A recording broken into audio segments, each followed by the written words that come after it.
Madhav. I am a research scholar in Banaras Hindu University. I would like to say something about this workshop that I have not done any kind of workshop like this. Basically, I have never how to do meditation. I just close my eyes and I just inhale and exhale. But basically, I learned a lot from this workshop. I get to know how to do meditation intensely, and yes, it do affect our positively in our concentration level. It enhances the strength of meditation. And one more thing, I have learned how to break tiles from bulb, and I did it in third attempt, and I have not even break my bulb also.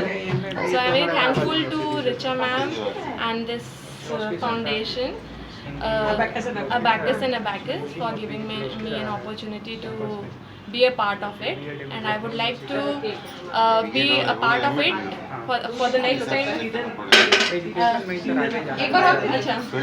And Sridhar?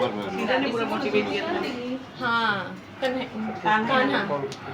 The son of Ma'am, Richa Ma'am, Kanha has motivated us by giving examples of all the incidents what Ma'am did in her past. So it is a very lovely experience we have went, and basically most importantly I love the kind of food they have, simple food, which is very important to lead a happy and healthy life. So in 2 days we learned a lot. Thank you so much. Thanks.